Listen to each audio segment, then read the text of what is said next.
Hoy vamos a ver cómo a partir de los movimientos estudiantiles empieza a complicarse y a resquebrajarse el modelo del PRI y la crisis de los 80s, la década perdida.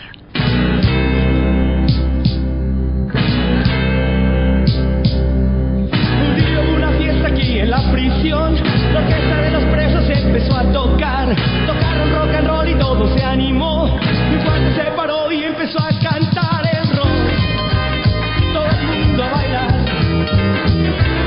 Todo el mundo en la prisión corrieron a bailar el rock.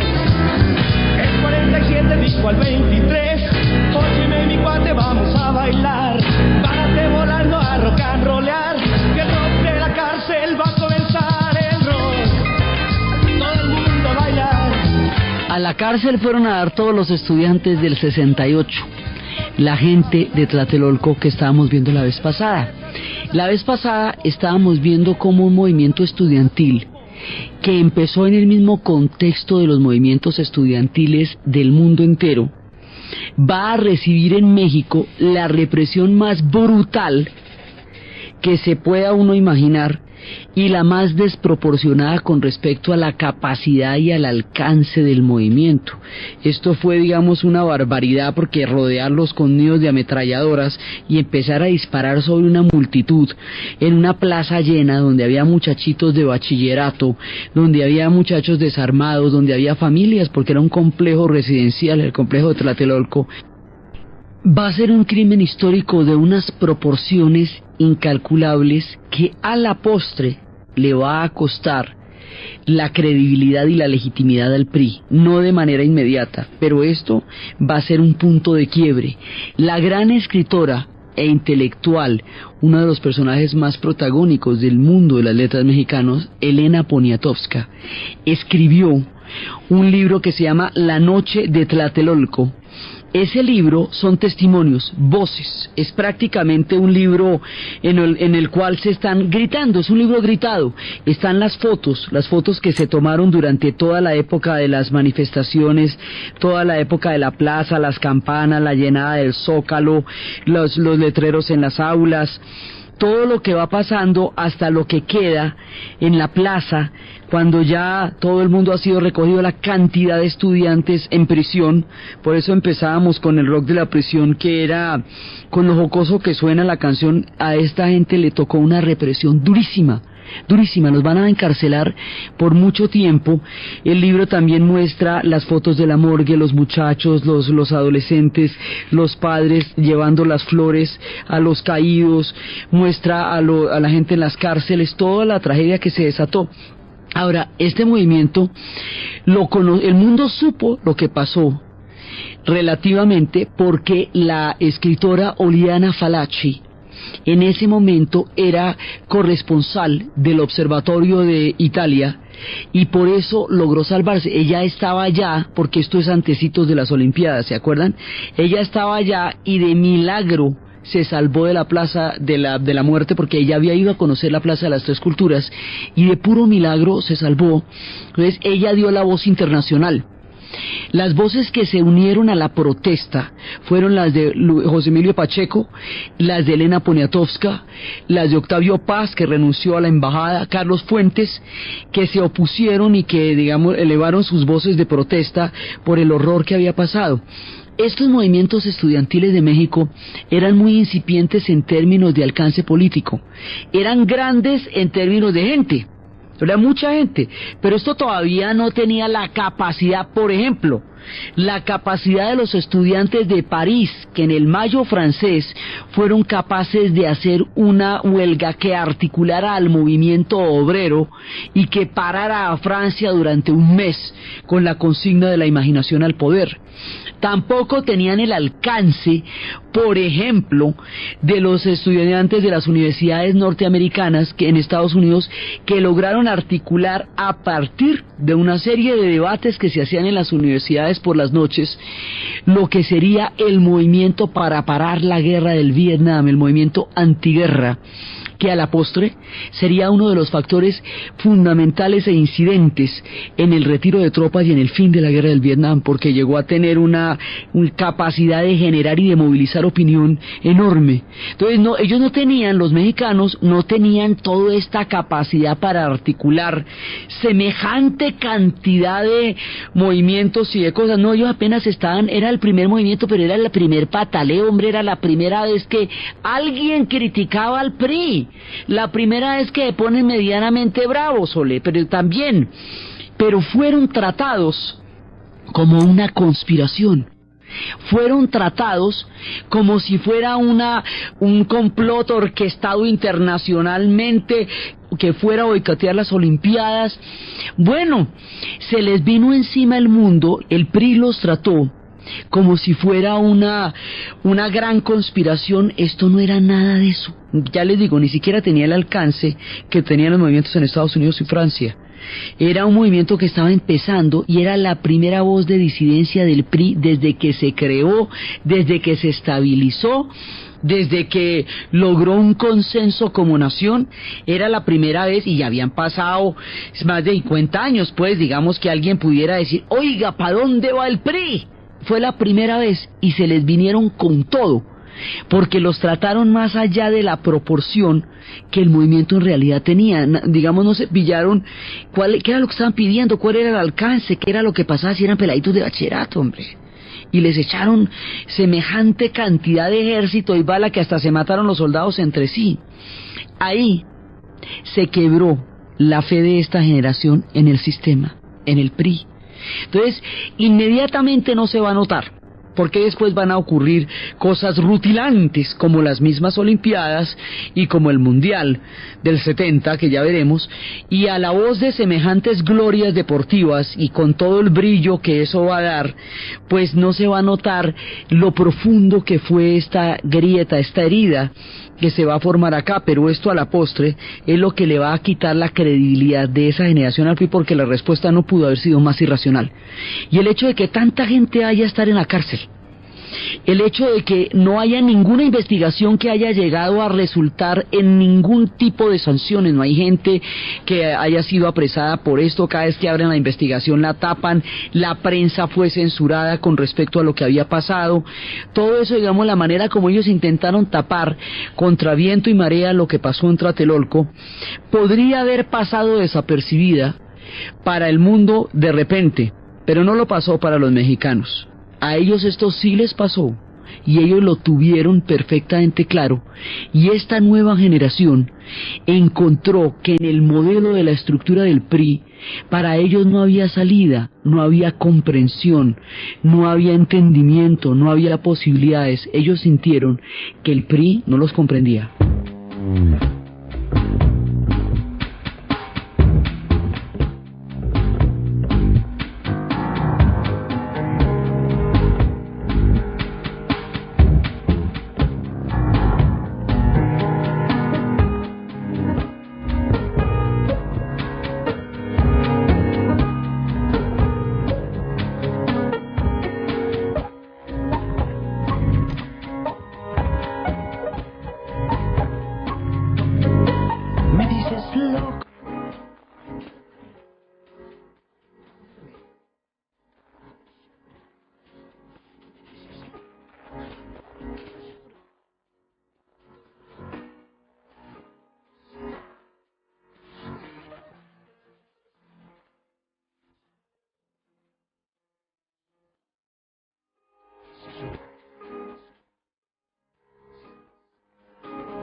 Estos estudiantes van a quedar totalmente borrados antes de que siquiera existan, antes de que estos movimientos tengan algún tipo de orientación política clara. Les va a tocar semejante represión en el año más crítico de la posguerra, el año de 1968. En ese mismo año, habíamos visto la vez pasada, fue la ofensiva del Tet, que es el comienzo de la derrota de los Estados Unidos en la guerra de Vietnam. Esta ofensiva les costó llevar más de 280.000 efectivos más para seguirse manteniendo en combate. Este año es cuando asesinan a Martin Luther King y con eso desatan una rebelión de la raza negra en los Estados Unidos. Este año es cuando el Mayo francés, que sacude las estructuras mismas de Francia y que a la postre pondrá fin a la era de Gaulle, a pesar de que de Gaulle logra sortear el momento histórico del Mayo francés. A las siguientes elecciones ya pierde el poder y termina su era. Es un tiempo de quiebre, es un tiempo cósmico de unos quiebres importantísimos. La era de Gaulle morirá en el 68, aunque no muera en ese mes, pero es ahí donde empezará el resquebrajamiento. La era del PRI empezará a resquebrajarse con la noche de Tlatelolco. Esto les va a costar muy duro, porque aunque el PRI se reencauche y dure bastante más, antes de su caída es aquí donde se dio el punto de quiebre. Es en el 68 cuando los tanques soviéticos van a invadir la Praga, la ciudad de Praga, y van a extirpar el movimiento del socialismo con rostro humano, una reforma hecha desde el socialismo a la ideología en términos de apertura, en términos de libertad, en términos de quitarle el carácter autoritario y dejarle el carácter solidario y convertirlo en un fenómeno de masas del cual se pudiera apropiar la sociedad checa. Era una reforma importantísima porque era un chance de poder modernizarse dentro de la historia, que fue igualmente aplastado por la entrada de los tanques soviéticos, lo que a la postre le va a costar la caída a la Unión Soviética, porque después en la perestroika Gorbachov diría que la perestroika es el socialismo con rostro humano. 25 años después, cuando esta gente duró en la cárcel casi una vida por haber intentado reformar el socialismo. Entonces el 68 es un punto de quiebre muy importante, porque los grandes discursos, digamos los grandes sistemas, entran en contradicción consigo mismos a partir de hechos muy puntuales, a partir de la noche de Tlatelolco, el PRI, a partir de la invasión de los tanques soviéticos en Praga, la Unión Soviética, a partir de la ofensiva del Tet, los Estados Unidos. Y entonces ahí en este punto pasan cosas que van a crear cambios y transformaciones radicales. Aparentemente, en ese momento los movimientos fueron derrotados, pero sus ecos y el mundo que va tejiendo por debajo van a crear condiciones completamente diferentes. Ya esta nueva generación es una generación desengañada. Estos ya no creen que el PRI es la panacea que puede resolver todos los problemas de la sociedad mexicana, porque han visto en carne propia la impunidad, la represión, la brutalidad con que ellos fueron tratados la primera vez que alguien se quejó pues de algo del PRI. Entonces esto va a ser, digamos, un punto de no retorno, aunque se vaya a mover a nivel subterráneo, aunque no vaya a tener toda la cobertura y el escándalo que debería ser el asesinar en una plaza con fuego cruzado de ametralladoras y francotiradores a unos estudiantes desarmados de bachillerato y de universidad junto con un montón de familias que estaban en la plaza. Entonces, esto con las dimensiones tan escandalosas del hecho va a quedar de ladito, va a pasar casi de agache, pues el testimonio de Oriana Fallaci lo hace conocer en el mundo y los intelectuales mexicanos elevan sus voces de protesta, pero no es suficiente para que el mundo tome la conciencia de lo que realmente significó lo que pasó en México. Esto fue una barbaridad, fue el resultado más adverso y más terrible de los movimientos estudiantiles. Si en Estados Unidos se formó semejante lío que se formó por la matanza de 4 estudiantes en Kent State University por protestando contra la guerra del Vietnam, y allá hicieron un escándalo de medios enorme, imagínense lo que debió pasar en una situación donde una matanza donde murieron alrededor de entre 300 y 3.000, porque no es que ni sabemos cuántos, ni hay nadie detenido, ni hay investigaciones, y estos pelados pasaron en la cárcel mucho tiempo, y ni siquiera se podía preguntar por ellos, porque preguntar ya era motivo de intimidación por parte de las autoridades a las familias de los pelados que cayeron en Tlatelolco. Entonces, ¿cómo es que una cosa de estas proporciones, en un momento tan crítico, cuando se están moviendo tantas fuerzas encontradas, tantas líneas de cambio, tantos puntos de choque, va a pasar inadvertido? ¿Qué pasó para que la historia ocultara semejante crimen que había sucedido en ese momento y semejante, digamos, de contradicción consigo misma del PRI, expresado de una manera tan aterradora y tan brutal como lo que pasó en Tlatelolco? Pues es que pasan las Olimpiadas.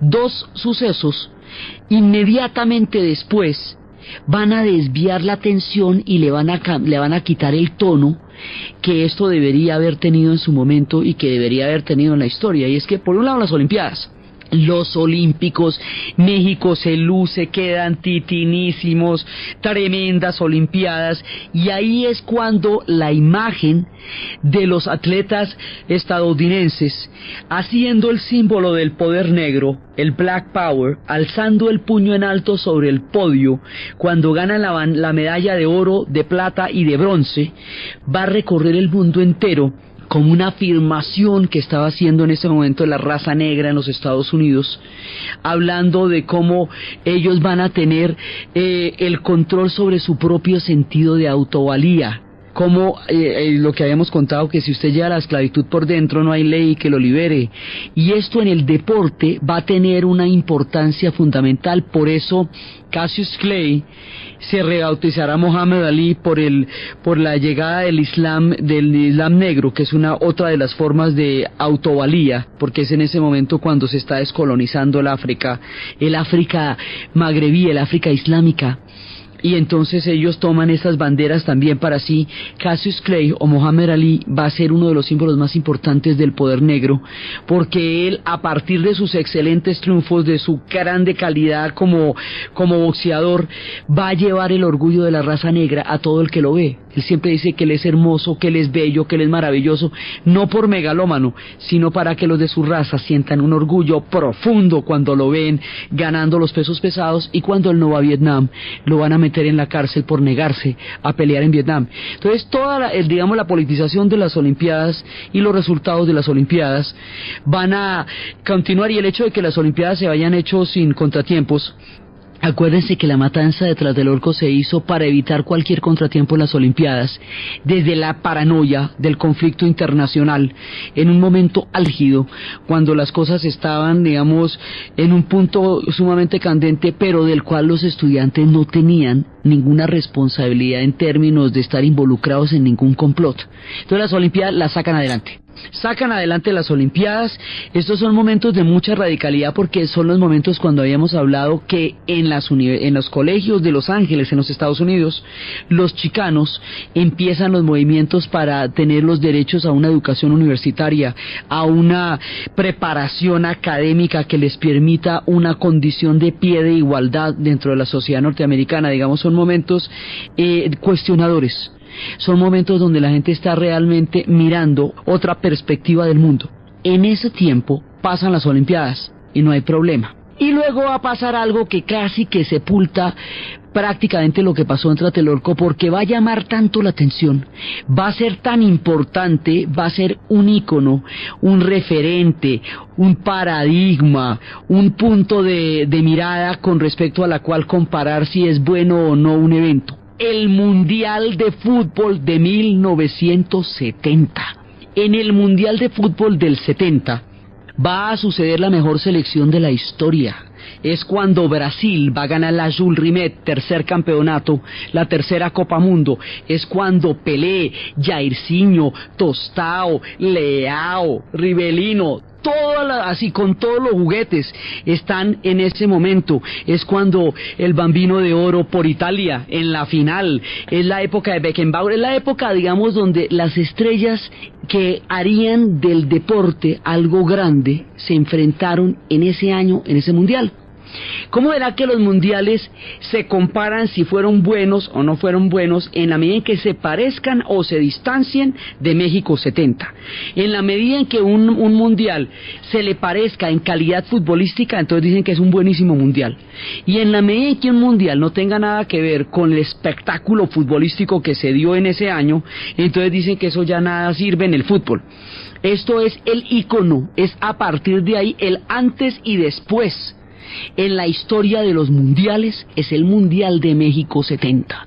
Entonces esto va a ser tan legendario, va a ser tan fantástico, va a ser tan icónico dentro de la perspectiva de la historia del fútbol como deporte, que ahí se va cualquier cosita que hubiera pasado en México antes de eso. Pues al lado de ver a Pelé, jugando como jugó, jugando contra los uruguayos, jugando y así saltando cuando le iban a hacer emboscadas, al lado de todo lo que pasó en eso, pues lo de Tlatelolco queda atrás. Primero por las Olimpiadas y luego después por el Mundial. Pero el hecho de que esto quede atrás no quiere decir que se olvide y no quiere decir que sus consecuencias no vayan a ser a la postre terriblemente dramáticas.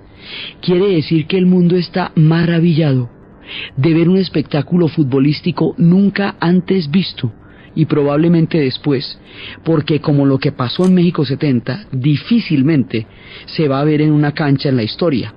Entonces ese es uno de los momentos paradójicamente más enaltecidos y brillantes de la historia reciente mexicana por todo el éxito del Mundial, y tienen la sangre detrás y el éxito enfrente, y aparentemente México está en su mejor momento de la historia, pero las líneas de cambio ya se están produciendo.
En su mejor momento.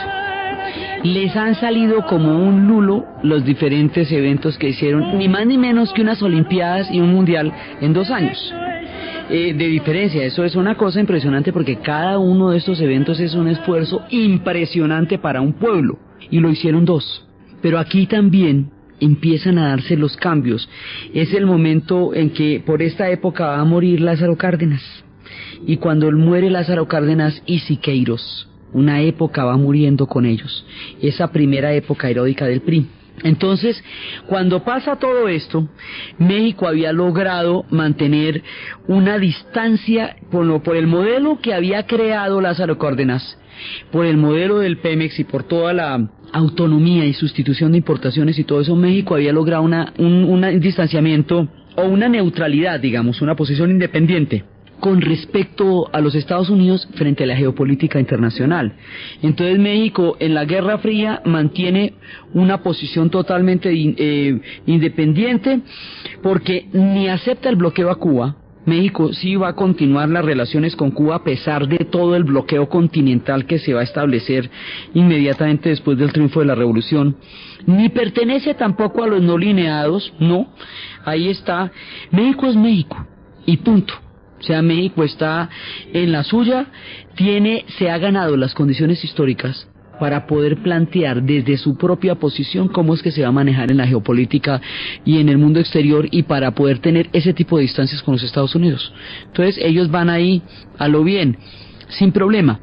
Toda esta imagen exterior de México, todo esto va a hacer que México aparezca como una nación sólida, solvente, desde todo punto de vista, muy solvente. Y pasados los años, el 70, en el 72 va a estallar una circunstancia histórica completamente inesperada, de esas en las cuales la historia sale con unos sorpresonones que nadie se imagina: la crisis energética.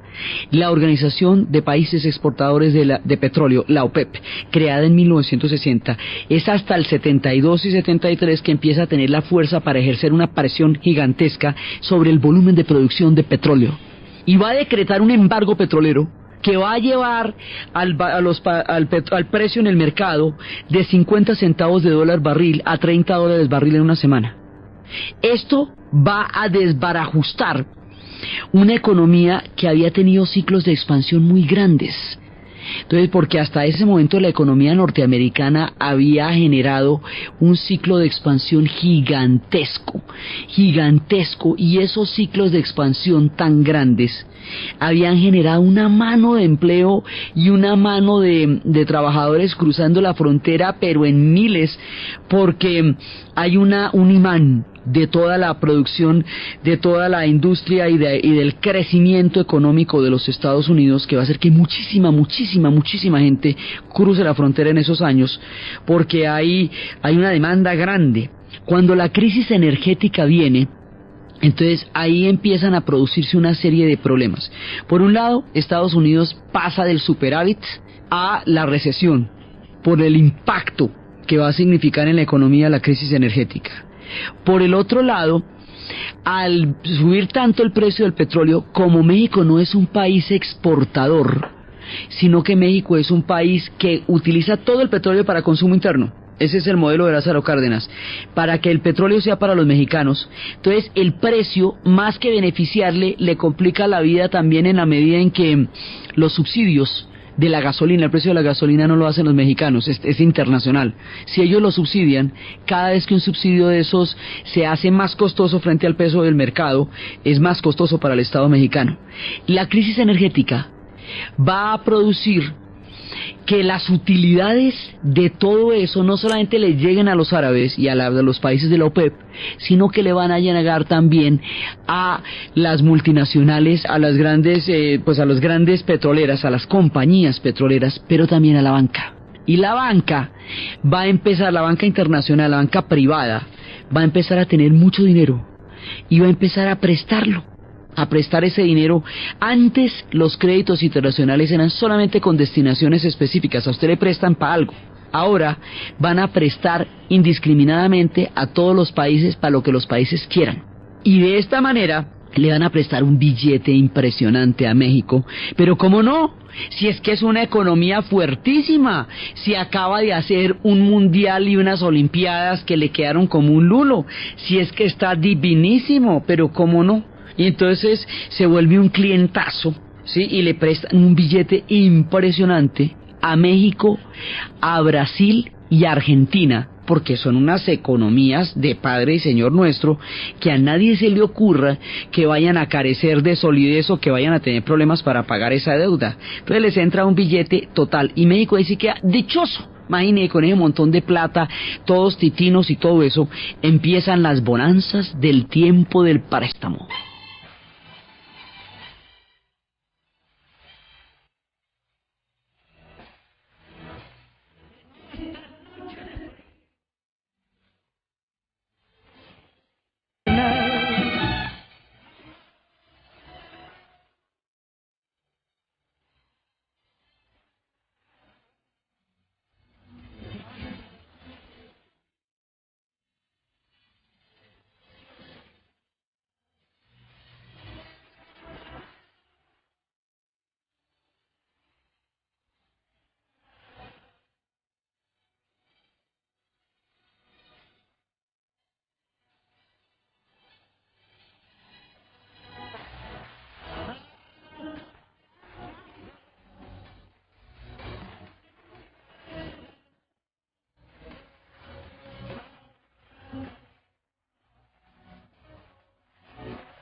Esta canción, además, cuando estábamos hablando de la literatura y de todo ese panorama de las letras mexicanas, habíamos hablado de una escritora llamada María Ángeles Mastretta, que va a ser parte de las voces femeninas de los 90.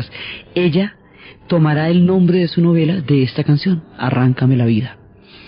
México sigue en sus esplendores. Entonces les va a llegar todo ese montón de billete. No, pero imagínense, ferias y fiestas. Entonces, ¿ese billete en qué se va? En megaproyectos, proyectos gigantescos, pero esos proyectos van a costar 3 y 4 veces lo que originalmente costaban, porque la mordida que hay ahí es grande.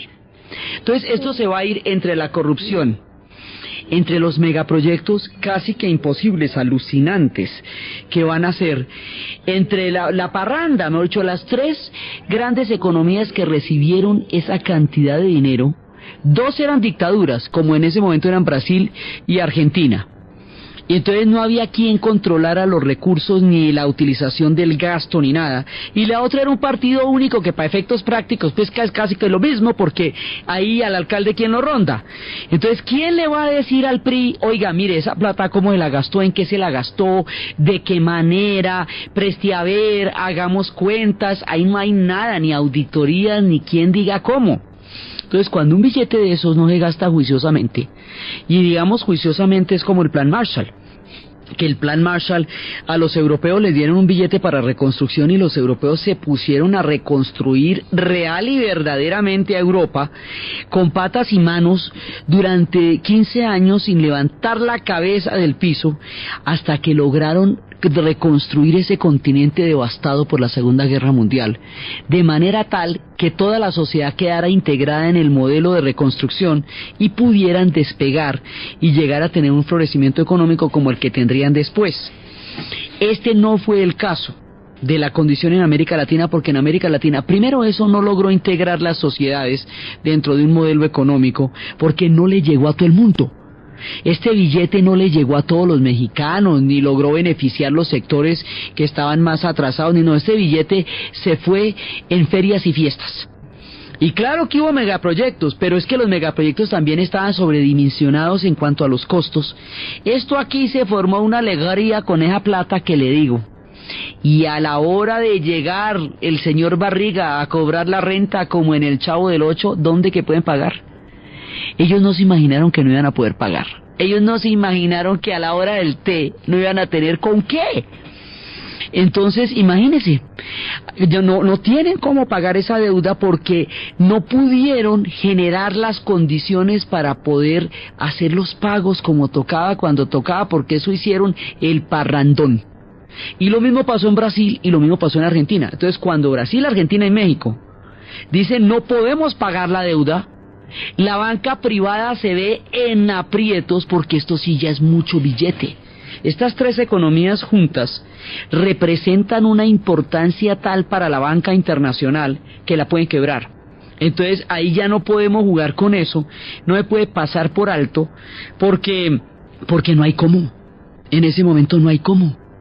Entonces ahí va a haber un problema gravísimo, porque además antes de este resultado residual de la crisis energética, como tantos dividendos en los bancos y estos préstamos, América Latina no tenía acceso a créditos de la banca privada, tenía acceso a créditos de las multilaterales, digamos, del Fondo del Banco Mundial, del Fondo Monetario Internacional o del Banco Mundial, pero de la banca privada no, porque no eran economías que aún prometieran todo eso. Pero en este momento sí, y esto de las Olimpiadas y el Mundial son el indicador de que México es pero una sociedad increíblemente boyante, y que lo que va a tener es con qué pagar ese billete. Hasta que no lo va a poder pagar.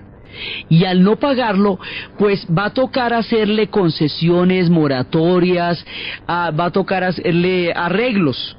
Pero igual, ese billete hay que devolverlo, tarde o temprano hay que devolverlo. Para devolver este billete hay que desmontar los subsidios. que ya teníamos que desmontarlos por la diferencia entre el precio de la gasolina con el precio de la gasolina a nivel internacional con el precio de la gasolina en el mercado. Si la gasolina, por decir algo, vale $10 en el precio internacional por galón y aquí la están vendiendo a $2, subsidian 8. Eso se podía cuando la diferencia no era tan grande, pero si la diferencia es así de grande, ya empiezan a perder. Entonces empiezan a desmontar los subsidios. El subsidio de la gasolina, el subsidio de una cantidad de cosas. Al desmontar los subsidios, empiezan a perder aquello que permitía que el PRI se mantuviera en el poder. Y era que podía repartir una gran cantidad de prebendas entre una gran cantidad de sectores sociales a punta de subsidios.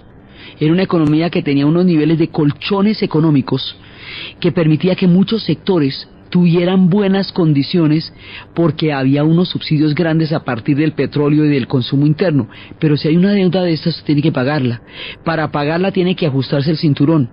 Para ajustarse el cinturón, usted tiene que dejar de subsidiar sectores.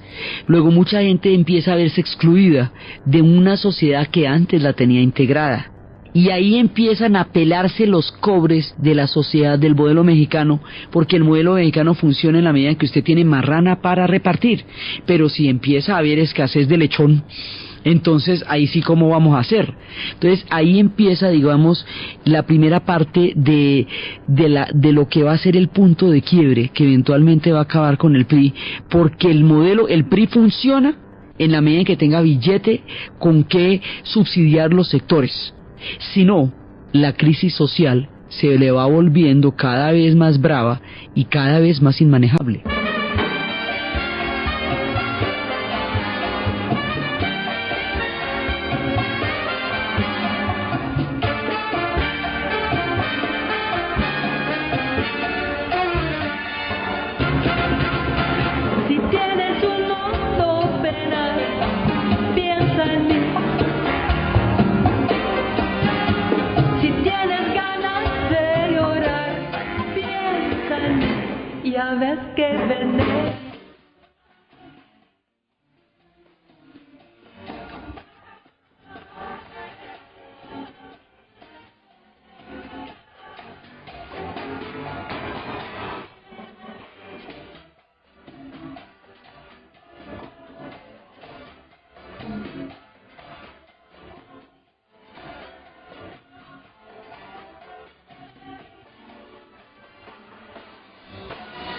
Entonces aquí empieza a producirse un fenómeno muy complejo. Por un lado, ya empieza a haber gente que no va a tener subsidios. Esto va a producir pauperización, empobrecimiento de la sociedad mexicana.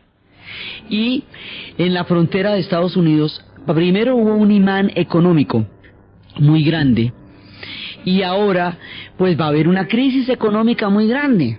Entonces esto va a hacer que la frontera se vuelva un punto de posible solución de los conflictos, digamos de la condición económica tan difícil que empieza a generarse para tanta gente. Entonces aquí, con la crisis económica de la deuda, que se rompen los sistemas de las redes de subsidio del PRI, con lo que va pasando por debajo de tierra con lo de Tlatelolco, el PRI empieza a hacer agua. Ya no es un modelo capaz de contener a toda la sociedad mexicana. La crisis energética hubiera beneficiado al PRI si fuera una economía exportadora de petróleo, pero es una economía que consume el petróleo interno, porque el petróleo es un símbolo, es el símbolo de la unidad, es el símbolo del Pemex, es el símbolo más importante, digamos, de alrededor de la nacionalización del petróleo fue que Lázaro Cárdenas creó todo el modelo económico mexicano. Por eso no pueden, digamos, otra cosa sería que ellos vendieran todo ese petróleo y con las divisas pudieran subsidiar el país. Pero no se puede, porque ese petróleo tiene un símbolo muy importante, pues tanto que más adelante, en los días más crudos de la deuda, habría un momento en que le propusieron en Estados Unidos al presidente que vendiera el Pemex. Y el presidente, pues el funcionario en ese momento dijo: mire, ¿sabe qué? Yo le puedo vender el Pemex, no hay problema, pero le pido una condición. Cada vez que aparezca el águila de Estados Unidos en cualquiera de los emblemas, en los billetes, en los edificios públicos, en cualquier lado, usted quítele un ala, que no aparezca sino con una alita, y verá que yo le vendo el Pemex, no hay problema. Entonces dijeron, no, bueno, pues ya te entendí, gracias. Entonces, pues así era de importante el Pemex. Entonces no lo pueden negociar porque la nación se va en eso. Pero así puesto de esa manera, para el consumo interno, la crisis energética no lo alcanza a beneficiar y la deuda sí lo alcanza a perjudicar mucho. Y de eso depende la repartición de puestos, pero también de eso depende que muchos sectores sociales puedan sobrevivir, por un lado. Por el otro lado, en Estados Unidos están pasando varias cosas. Primero, una crisis energética que a ellos los golpeó particularmente duro. Y segundo, va a haber una revolución tecnológica que los muchachos de la contracultura del valle del Silicon Valley van a crear. En la contracultura hay muchísimos movimientos, pues desde el hipismo, los movimientos por los derechos civiles y todo, pero unos pelados de ahí se les ocurre una idea prometeica, que es quitarle el fuego y dárselo a los hombres, quitarle el monopolio a las grandes corporaciones de los computadores y llevarlos a la invención del computador personal. La revolución que van a hacer ellos en las comunicaciones, lo que va a ser la revolución de los computadores, la red que se va a formar, todo esto va a generar que en Estados Unidos el empleo también baje. Va a cambiar el mundo, va a transformar el mundo completamente y va a mecanizar y a robotizar las industrias también en el futuro, porque va a ser mucho más barato tener industrias robotizadas que pagar esa cantidad de trabajadores cuando hay una crisis económica y se va desarrollando una revolución tecnológica. Esto hace que el empleo en ese momento baje en Estados Unidos y se necesite un empleo mucho más calificado y se necesite menos mano de obra, se puede absorber menos mano de trabajadores. Y al absorber menos de trabajadores, la cantidad de gente que sigue cruzando la frontera y que cada vez va cruzando más la frontera, se empieza a ver en una sociedad que ya no tiene cómo integrarlos, porque ya no son las épocas de la mega prosperidad de los 60s, donde los norteamericanos tenían un nivel de vida tan alto que ya había muchos oficios que no ejercían y que daban un espacio laboral grande a la gente de la frontera, sino que ahora hay desempleo porque hay crisis energética, hay crisis económica, y entonces en ese momento ya hay menos posibilidad de absorber gente, pero la gente sigue pasando. Y como la gente sigue pasando, esto se va a complicar. Y se va a complicar porque ya más gente está necesitando ir al otro lado a conseguir comida y en el otro lado está necesitando menos gente. La migración europea ya se acabó. Después de la reconstrucción europea ellos se quedaron allá, reconstruyeron su continente y no se volvieron a ir. Entonces toda la migración va a ser latina. Pero esta migración latina, cuyo principal componente es mexicano, tiene cada vez menos chance de ser parte del modo de vida americano, del sueño americano. Entonces ya empiezan los líos de la frontera.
México empieza a desbaratarse, a desarticularse, porque todo el modelo del PRI era para articular a toda la sociedad mexicana. No alcanzó el billete para hacer todo eso, pero bastante se hizo, bastante. Y de todas maneras hubo un momento de mucho consenso, como hemos visto, hubo muchos años en los cuales la sociedad mexicana se sintió toda amparada y protegida por el PRI. Pero ahora, cuando el PRI ya no tiene con qué ser el papacito de toda la sociedad mexicana, cuando tantos sectores empiezan a quedar en el aire Ahora, cuando la economía, el modelo económico no les basta a ellos por la crisis de la deuda, es que nadie se iba a imaginar que eso iba a pasar, ni los mexicanos que no iban a tener con qué pagar, ni la banca que no les iban a pagar los mexicanos, ni los brasileros, ni los argentinos. Nadie se iba a imaginar, porque es que la historia está llena de sorpresas, de imprevistos. Entonces ya empieza la fractura. La fractura política se dio en Tlatelolco. Eso marcó un punto definitivo, porque nunca más volverían a creer, ya desengañados, en la capacidad del PRI para absorberlos, porque el día que le dijeron negros tiene los ojos, los mató a todos. Entonces, ¿cómo quedamos? ¿Sí? Y el punto de quiebre económico es la circunstancia de la deuda. Por eso se llama la década perdida de América Latina, porque echó para atrás este continente. Esas son las tres economías que jalonan el continente. Si esas economías se llegan a resquebrajar, por ahí nos vamos todos, porque ellos son los que, digamos, los que van remando para adelante. Son los más duros. Entonces, por eso se llama la década de todo con la década perdida. Ahí el PRI ya pierde con qué poder mantenerlo, el pegante, el cemento, la cohesión con la que tenía la sociedad mexicana, y los sectores empiezan a desprenderse y empiezan sobre todo empiezan a acentuarse los sectores que más débiles, más desprotegidos, empiezan a verse mucho más a la deriva, cuando no hay un Estado, un gran Estado benefactor, que era el que había logrado mantener a México junto. Entonces aquí toca pensar en los Estados Unidos, porque ¿qué hacemos? Ya no se pudo aquí en casa solucionar nuestros problemas solitos, porque nos metimos en una deuda la tenaz. Entonces, ¿qué hacemos? Entonces hay que pensar a ver si integrándose al mercado norteamericano logran salir adelante. En ese momento Estados Unidos se le antoja a México como a Estados Unidos le parece China. Digamos, hoy día, un mercado capaz de absorber sus necesidades. Entonces ya el modelo, pero este modelo de Lázaro Cárdenas, el modelo del México orgulloso, el modelo del México propio, mero, del México que se basta a sí mismo, que puede ser todo lo independiente que quiera, que puede mirar de frente a cualquiera con todos los hierros, se rompe con la deuda. Ya no puede seguir. Entonces ya les toca empezar a depender de los Estados Unidos, y ahí sí nos toca recordar a Porfirio Díaz, pobre México, tan lejos de Dios y tan cerca de los Estados Unidos. Entonces les toca ir y pedirle cacao a los gringos, porque ¿qué haremos? A ver si logran hacer un tratado de libre comercio. Y van a empezar ellos a hacer el tratado de libre comercio, que ellos le llaman NAFTA. Y ese tratado de libre comercio, por un lado, va a producir que muchos sectores, bueno, que algunos sectores de la economía se disparen, ¡pah!, y empiecen a hacer billete como locos. Pero por otro lado, profundiza esta crisis económica, porque los sectores que no son capaces de competir, que no pueden competir con el Tratado de Libre Comercio, van a quedar en ninguna parte. Y la crisis social que se viene aquí es de verdad del tamaño de esta sociedad. Entonces, ni los campesinos van a poder competir, ni van a poder competir los indígenas, ni van a poder competir los rotos, o sea, los de los semáforos, el México roto, porque ahí sí menos, no hay ya ni siquiera cosas que arreglar, viene una inyección económica para unos, no para otros. Y esto va a complicar las cosas a puntos tales que después, a partir de esta situación, y en el momento en que entre en vigencia el Tratado de Libre Comercio, el 1 de enero de 1994, estallará una rebelión en un lugar abandonado de la selva lacandona. Estallará una rebelión que el mundo conocerá completamente sorprendido, la rebelión de Chiapas. Entonces, a partir de aquí, empieza la rebelión de Chiapas, se exacerban los problemas de la frontera, el tema de la frontera se va a volver tan álgido como actualmente está, se empieza a desestructurar este país, ya empiezan a darse las rupturas más grandes, y ya casi que no reconocemos el modelo de Lázaro Cárdenas, porque los tiempos han cambiado, y México está viendo a ver para dónde coge en este nuevo viraje de la historia. Todo esto, la rebelión de Chiapas, el Tratado de Libre Comercio, lo que va a ser NAFTA, los problemas de la frontera, toda la situación histórica de México, la caída del PRI, y toda la situación histórica en la que México se ve envuelto después de toda la crisis de los 80 es lo que vamos a ver en el siguiente programa.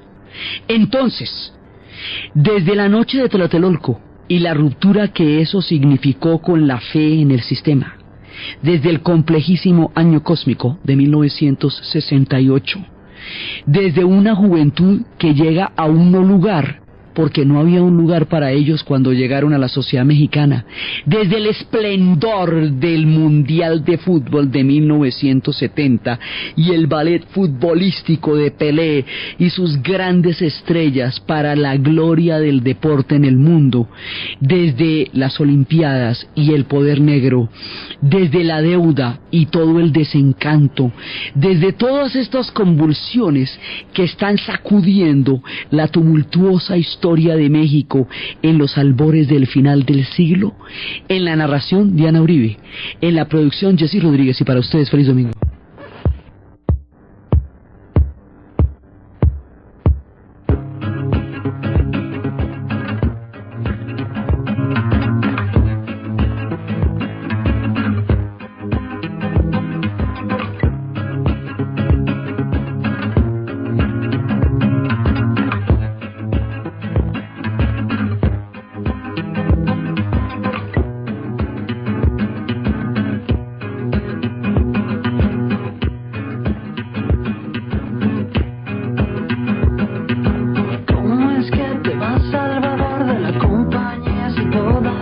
Mucho